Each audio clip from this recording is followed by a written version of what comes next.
ধর্ষিতাদের সম্ভ্রম হারানোর যন্ত্রণাকে যিনি টাকার বিনিময়ে ভোলাতে চান, সেই তারই মুখে আজ টাকার জন্য মহিলাদের আত্মসম্মান বিকিয়ে দেওয়ার অভিযোগ।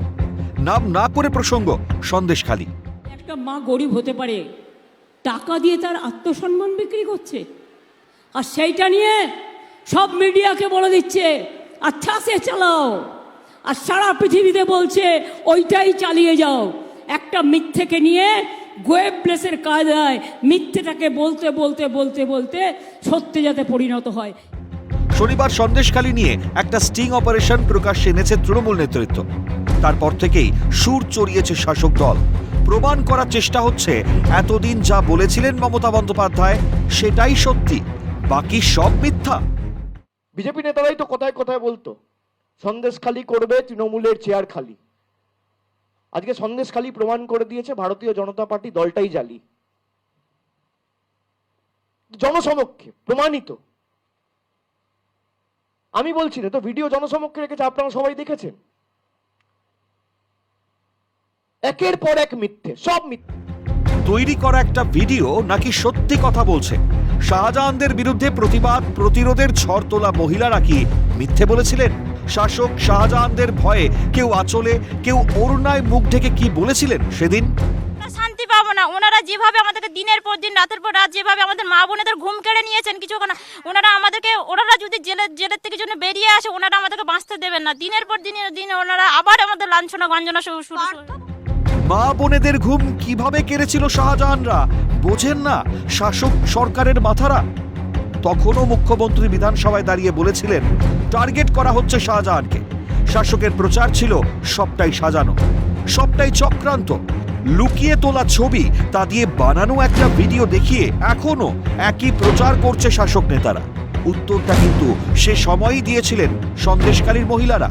যে ওনার কি মনে হচ্ছে যে আমাদেরকে সাজিয়েছে, কথা সাজাবে আর আমরা বলবো? আমাদের দুঃখ কষ্ট আমরা কি জানি না নাকি? শাহজাহানকে ধরতে 55 দিন সময় লেগেছিল মমতা পুলিশের। গুঞ্জন আছে যদি ফেটে না পড়তো জনরোষ, চেপে না ধরতো আদালত, তাহলে আজও অধরাই থাকতেন শেখ শাহজাহান।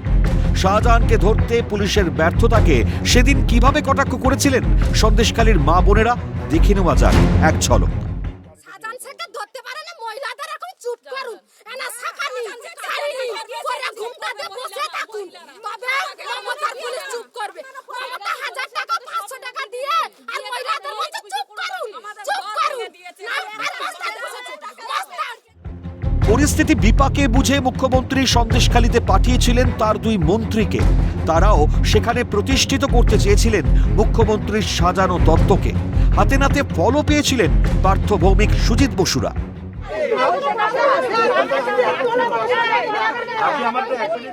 জনসভায় উনি বলেন কি করে যে আমরা যে যা সমস্ত কথা বলছি অভাব অভিযোগের কথা, সেগুলো আমরা এখন বানিয়ে বলছি, আমাদের শেখানো বলি, এগুলো আমাদের শেখানো বলি। 2 মন্ত্রীকে সন্দেশখালী জানিয়ে দিয়েছিল সন্দেশখালীর মহিলাদের সামনে আসুন রাজ্যের মহিলা মুখ্যমন্ত্রী।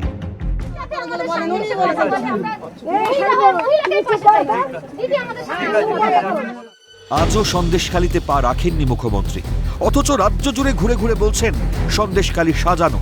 স্টিং অপারেশনের ভিডিও সামনে এনে একই দাবি করছেন তৃণমূলের সেকেন্ড ইন কমান্ড। সন্দেশখালীর পুরনো সব ছবি, পুরনো সব কথা বলছে। শাসকের এসব কথা শুনতে শুনতে পচে গেছে সন্দেশখালীর মা বোনেদের কান। তবু শাসক আছে শাসকের চরিত্রে। শাহজাহানদের পাশে সন্দেশখালীর মা বোনেদের টাকার কাছে আত্মসম্মান বিকিয়ে দেওয়ার কথা বলে বাংলার মা বোনেদের অপমান করলেন নাকি মুখ্যমন্ত্রী স্বয়ং? স্টিং অপারেশন করে বানানো ভিডিওটাই সত্যি বলে দাবি করে সন্দেশখালী তথা বাংলার মহিলাদেরই কি অসম্মান করলেন না তৃণমূলের সাধারণ সম্পাদক? মেডিকেল টার্ম অনুযায়ী যদি কেউ ধর্ষণ বলতে চায় তার কথা আলাদা। আসলে গোটা সন্দেশখালীর সাথে গোটা রাজ্যের মা বোনেদের সম্মানহানি এবং ধর্ষণ করেছে এ রাজ্যের সরকার। কথাটা কি খুব ভুল? বলবে আমজনতার বিবেক, বলবে ভবিষ্যৎ। লেখা থাকবে সব ইতিহাসের পাতায়। ক্যালকাটা নিউজ।